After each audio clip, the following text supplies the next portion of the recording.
আসসালামু আলাইকুম রহমতুল্লাহ। আজকে শুক্রবার। অন্যবারের মতো আজকেও ভিডিও করে আপনাদেরকে আমার খামারের বর্তমান পরিস্থিতি তুলে ধরার চেষ্টা করলাম।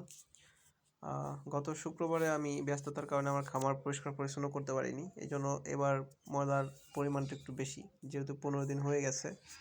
তো আজকে হচ্ছে 21শে ফেব্রুয়ারি।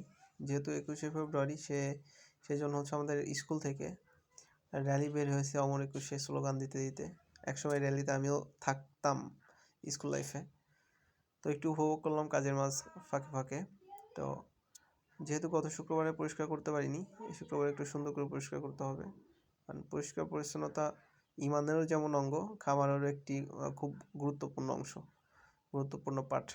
আমার পিছনে যেখানে ওই রাত্রে মুরগি থাকে, ঘরের মতো ওই পাশে, ওখানেও আমি শীতের জন্য খড়কুটা দিয়ে রাখছিলাম। ওর ভিতরে অনেক খড়কুটা আছে, যে শীত এই জন্য মুরগিগুলোর উপর থাকবে।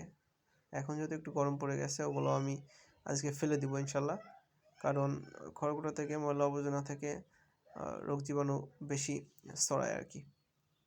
যদিও আমি ভ্যাকসিন নিয়মিত করি আমার। আর দেশি মুরগির ক্ষেত্রে বিশেষ করে একটি রোগ, সেটা হচ্ছে রানীক্ষেত মূলত স্যাঁতসেঁতে পরিবেশ, আবহাওয়ার পরিবর্তন, এইসব কারণেই হচ্ছে বেশি ছড়ায়। তো এই সময়গুলো আগে একটু ভালো করে খেয়াল রাখলে, আর বিশেষ করে নিয়মিত ভ্যাকসিন করলে এই সমস্যাগুলো আর হয় না ইনশাল্লাহ, এই রোগগুলো ধরে না। তো মোটামুটি পরিষ্কার হয়ে গেছে, এখন মুরগির খাবার দিব। তো প্রতিদিন নাই মুরগিকে সকালে এবং সন্ধ্যায় ধান দেওয়া হয়, এবং দুপুরে ঘাস। ধান দিয়ে দিলাম এখন সকালের খাবার, ওরা ধান খাচ্ছে ইনশাল্লাহ।